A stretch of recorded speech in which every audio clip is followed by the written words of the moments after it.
What's going on, guys, and welcome to another episode of Are They Worth It, where I try to tell you with my best expertise that's not very good whether or not these units are actually worth you pulling for or using your tickets or your Lapis on. And first off, I just want to say I hope you guys had an amazing Thanksgiving, or if you don't celebrate Thanksgiving, an amazing holiday, an amazing day yesterday. My mom just left. We hosted her for Thanksgiving for the first time ever, and it was pretty awesome, and yeah, I had a pretty good one. So, without further ado, let's get into this banner. We got 4 characters to cover, and I want to get through it all. The first unit we have on this banner here is Iris. She is a 3-star base going up to 5-star, and she is going to be that TM fodder. She has a support Healy feel to her. She has cheer. She has some healing abilities. Her limit burst is a physical attack damage thing. She's not a very good character, but she has a very good TM, in my opinion, called Moogle's Plushie. Defense 25, Spirit 25, Light Shield you could throw on somebody, and then it also gives them the innate 30% draw attack, and this is a huge deal for a lot of tanks out there that do not have draw attack innately, or they need a little bit more to help them out. It does stack up. So I think this TM is definitely farmable for people out there not using tanks like Wilhelm or tanks that already have a lot of draw attack to begin with. I like it a lot, and plus the stats aren't terrible on it. Now, they're not amazing, but the draw attack is definitely worth it. So overall, I'm going to give her a 4 out of 10 on Global. Iris just isn't worth anything but TM fodder. Next up on the banner is our 4-star base going up to 6-star physical damage dealing finisher Core.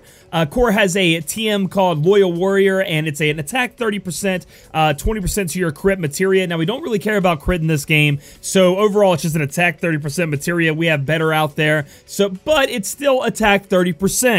And it's coming out of a 4-star base, so you might get enough to be able to actually farm it up pretty easily. So I'm going to give it mid to lower tier range of a TM. I mean, if you don't have better than it, farm it up, it's okay. But you should have better by now, in my opinion. Moving on to his Limit Burst, which is essential to his kit. It's called Lion's Roar. It's going to do single target, 7 times physical damage multiplier to an enemy, and then also break down their attack, defense, magic, and spirit by 20%. Now, this could be raised up as you level up the Limit Burst, but him being a finisher, this is going to be his go-to move for finishing. Let's move on to his passives. He has White Knight, going to get rid of Blind, Confusion, and Disease. You're not going to have to worry about that. He resists that by 100%. Then he has the Immortal, which is the whole thing, which I think is amazing. I wish it was on every character that had 5 stars. It was supposed to be really good. If he takes fatal damage, he has a 100% chance to ignore fatal damage as long as his HP is above 30%. So one time in that lifespan before he goes down, he's just going to not die and stay alive. And I think it's really strong. On top of that, he has a heal that he gets from this passive. If he counters physical or magic attacks, it's 20% chance. He'll counter with a heal so he can heal himself up, which is also pretty cool. Then he has Katana Mastery Plus, that's 80% attack when wielding a katana, and then he has Sword Draw, which is going to, like a double hand, but 80%. So your equipment is going to go up, your attack on your equipment is going to be increased by 80%. He also gets an accuracy 25% buff on this too when single wielding. So overall, with all of these things, his attack can go over 1,000 with a 4-star base, which is really strong. He's going to be single wielding a katana out there if you guys are going to use him. But moving on to his attacks, this is where he's just like not there.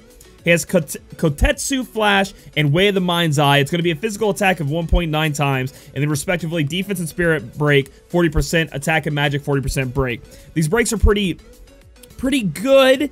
Kind of. I mean, 40% is better than 35, 30%, but then, you know, a lot of our units now have 45% or higher, so I'm just trying to give my boy Core some props, because he can get his attack up there, and people are going to be looking at that. He also has the ability Slaughtering Blade, which would normally be just his chaining ability. Physical damage 2 times to one enemy, hits 8 times. I think it has 8 frame data, which is pretty good, has a lot of people he can chain with. But again, we are single wielding, so he's not really going to be chaining that much anyway. But it increases his limit burst fill rate by 200% for 3 turns. So that's going to allow him to build up his finishing limit burst we talked about with Lion's Roar, which is okay. And then he also has Inspire. This isn't really a physical attack, but it is offensive. Increase attack and magic 80% for 3 turns of all allies. Now that's pretty high up there, but again, we have Soleil, we have the Bards coming in, so that's going to kind of get watched behind too. So overall, what do I think about Core? I think Core is just not quite there for a finisher in this game. First off, it's going to have to be powerful, because finishers are hard to fit into your team as it is right now. 2, I don't want a finisher that his move to be able to finish with is his limit burst. Even if he increases himself by 200%, he has turns to set up, and he's not really doing anything. I guess he's breaking for you, but then we have other ways to break. I don't know. I'm going to give him a 6.5 out of 10. I think people out there can use him that don't have a lot of equipment and a lot of dual wields to do some damage. But other than that, you know, just not that good. Next up is our 5-star base going up to 6-star. First daddy on the banner, Gladio, and Gladio is my favorite brother of Noctis. Brother, he just looks like a badass. He has a sound head on his shoulders. He's just the guy that I gelled with the most when watching Brotherhood, the animated series for Final Fantasy 15. So, what is Gladio? Gladio is a tank, kind of a counter tank attacker, which is kind of weird. His TM is amazing. It's a shield. Zindrick, hope I'm saying that right. It's going to give you defense plus 70. Spirit plus 35, and something we've never seen on a shield before, HP plus 15%, and I know, wipe the drool off your face, that's pretty good. On top of that, it's going to allow us to counter, it's 30% chance counter rate on that too. So not only do you get all those stats, you also get the 30% counter chance. So, added to your other counters. So let's think about that for a minute. If we compare it to somebody's like Wilhelm's, whose shield was like the heavy shield of the tanks before, it is lacking in the spirit range with a little bit more defense, but it does have the HP and the counter chance, so I do believe it is better in most cases than Wilhelm's shield. So it's a new shield on the market for all the tank people out there, and I'm one of them. I love having my big daddy Wilhelm just have as much HP and defense as possible and looking good, so I'm definitely going to be getting the shield. Probably best in the metal right now, in my opinion. Moving on, his limit burst is his only provoke in his kit, which is kind of weird. It does 8 times physical damage multiplier, and then has a 100% provoke rate for 3 turns. So this is how you're going to be able to draw attacks to him if you needed to draw attacks. Now, the thing about our boy's kit is it's not all about drawing attacks. It's about him covering his allies. So let's talk about his passives real quick. He does have reflex. So 20% of the time when he gets by attack, 20% of the time when he gets hit by magic, he is going to counter and hit back. He also has Night Shield, which is going to give you defense, spirit, and HP 30% up when you have a shield on. And those stats are insane. So not only do you get to put his big papa shield on him, you're also going to get HP, spirit, and defense up 30% for having a heavy shield or a light shield. And let's be serious, we're putting the heavy shield on him. Unless you wanted to put that new King's, that new Moogle plushie on him, give him the 30%, draw attacks from that other person. Seems pretty good too. Then he also has large sword mastery, if you can believe it. If you slap a large sword into his hand, he's going to have 50% up on his attack, which is pretty dank. And then he also has auto refresh. I just wanted to throw a 4th one in here. He's going to get MP back every turn and make sure he can be casting his moves.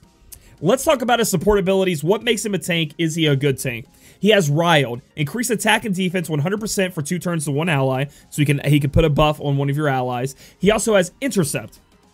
Intercept is a 50% chance to cover all your allies from physical damage, with mitigation 50% to physical, 50% to magical for 3 turns. So it's good, but it's not incredible because it is a 50% chance. But then he also has Royal Guard. Chance to protect 1 target ally. So you actually pick one of your allies to protect, and that's going to be 100%. And then he also has the 50% magical, 50% physical mitigation for 2 turns, and then he increases his own defense and spirit by 100%. So I'm thinking some weird things we could do is like have our tank and then cover our tank and then have like Wilhelm do his draw, his 100% draw, and then Gladio jumps in front and then takes all the damage and then counters back. I don't know. It's kind of weird, but we could get there. And then he also has Antagonize, which is very new to him, or new to the game, and very unique to him, is chance to counter physical attacks for all of your allies. So you give all of your allies, I think it's a 50% chance to counter physical attacks for 5 turns. So if you're trying to build up that limit burst meter, you're trying to fill up that Esper gauge, boom, he just antagonizes, like, come on, guys, and then they all just, like, anytime they get hit, they hit back, which is pretty cool.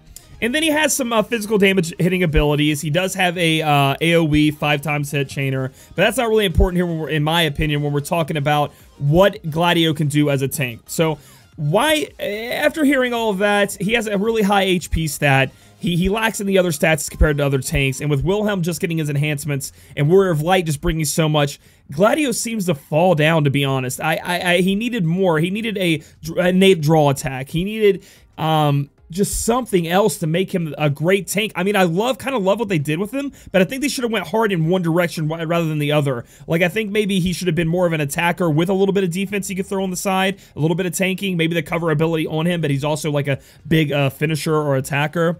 However, with all of that being said, we have great tanks out there. We have Cognazzo, we have Warrior of Light, we have Veritas of the Earth, we have Wilhelm, and then now we have our 5-star base Gladio, and he just isn't as good as them, or he's kind of almost on their level, and it's just hard for me to say that you really want to pull for this guy. Besides his TM is awesome, and he looks amazing. Look at that sprite.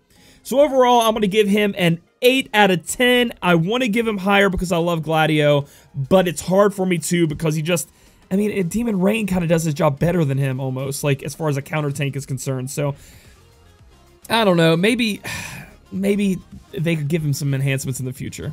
So now, moving on to Noctis, the other 5-star base on the banner. He did receive a buff to global version, making him, in my opinion, actually he is, just stronger than his Japanese counterpart before enhancements, and making him that much better. They also buffed Ring of the Lucii. And guys, the evasion does stack. The issue report came out that it was a bug. It does stack, but it does seem like the MP regen on it is now down to the Japanese standard instead of what we had in global. So, but what did they do to the Ring of Lucii? Look over there. They added attack magic 30%.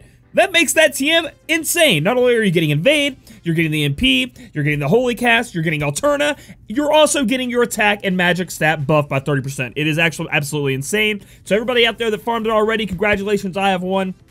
If you have more than one, I'm jealous, and that's awesome. But let's talk about Noctis. Is he good? Is he awesome? Did he come back into the meta? In my opinion, yes. He got all of his passes pretty much put up. You know, his weapon mastery where he could take the kitchen sink and he could go to a weapon place, pick up any weapon he wanted, and he got stats buffed on it. Well, they all got buffed up. He got, most of his attacks got a multiplier up on them so they do more damage. He also got a new attack that is unlocked after using his limit burst or a warp ability that has a 10.5 times multiplier, then also breaks. Speaking of breaks, all of his breaks did get buffed up to 45%. You know, that's pretty much back where we want it to be. And then, on top of all of this, his limit burst got buffed. Yes, that limit burst that was amazing before that we talked about, it's even better now. And that limit burst can buff up your entire team once maxed out to 124% attack, defense, magic, and spirit for 2 turns. Gives Noctis himself, I think, 30% damage mitigation for those 2 turns. And then hits for a whopping 14 times multiplier, which is a little bit higher than that after you do all the math and everything. But it's still 14 times insanity, right? So let's talk about Noctis. How does he fit on your team? How does he work? Well, in my opinion now, and I was talking to my buddy Corvid on Discord. He's a friend of mine on Discord. And we were talking, like, how do you feel about Noctis? He was like, oh, I love him. And I was like, he kind of seems mediocre. I don't know where I'm going to fit him in. The more he talked to me about it, and then after doing some research looking at all this stuff, I honestly believe he is back. I think he's back as a support unit because we all forget this guy can raise. This guy can MP and HP refresh. This guy can jump in the air and heal himself and then come back down to avoid attacks. This guy can break. This guy can put status elements on everybody. And he can buff your team as kind of like a Bard-esque kind of way. And with all the teams running out there trying to boost up Riku's limit burst or Tidus's limit burst or Wilhelm's limit burst and all the ways we can put up our limit burst, you can actually build him just to have his limit burst up as often as you want. And then there's also, Corvid brought this up too, the 100% tank evade, I Nicole with Noctis, blah, blah, blah. I hate 100% evade, but you guys can do it. If you guys like it, go ahead. So overall, I think, and also he has amazing multipliers, and he has amazing passives. So he's surviving, and he also can do damage. So he can do everything you want a support to do besides Imperil, and then he can also do the damage and finish the moves. So this is a way we can fit the finisher into our team comps, and which kind of like made me think, wow, that's pretty good. So wow. So overall, I think Noctis is back. I think if you're excited if you have one. If you don't have one, you want to grab one. 1 for Noctis himself, and 2 for this amazing TM. Alright, so here we've come to the end. Should you pull on this banner? Free-to-play players, I think you're pulling with your tickets, baby. It is a King Mog event. If you already had Noctis, that's 100% on your King Mog event anyway. But this is a TMR Farmers smorgasbord. Man, you are just so excited, except for cores, which even the cores can be excited for. I think they're all great. I think that if you get Noctis, you're super excited about it. If you get Gladio, you could still be excited about it. That shield is insane, and he's still usable. I'm not saying he's unusable. He's just, you know, you probably have a better tank option. And then Core, if you don't have great physical attackers, there you go. Iris, hey, get that Moogle plushie and then throw her to the side, I guess. And then as far as Dolphins, I think you do a couple of 11 pulls. Remember, guys, the rainbow rate was tripled. I've been hearing a lot of people getting a lot of rainbows. However, they did say banner units were 2 times up too, but I'm hearing a lot of people not getting rainbow banner units. This is a 2 5-star banner, so it's going to be hard to pull one of them. I just think it's that good. I don't think you want to miss out on grabbing these TMs or these units and then whales go nuts, I guess. That's the best way I can put it. I am going to be pulling for, I am very excited to pull for these units. I am very excited for these TMs, and I just think they made Noctis into something that's great if you didn't have one already. So if you guys like this video, give it a thumbs up. Comment down below how your pulls are going, and if you're getting that, if you're feeling that rainbow increase, and then subscribe for future content. We'll catch you guys in the next video.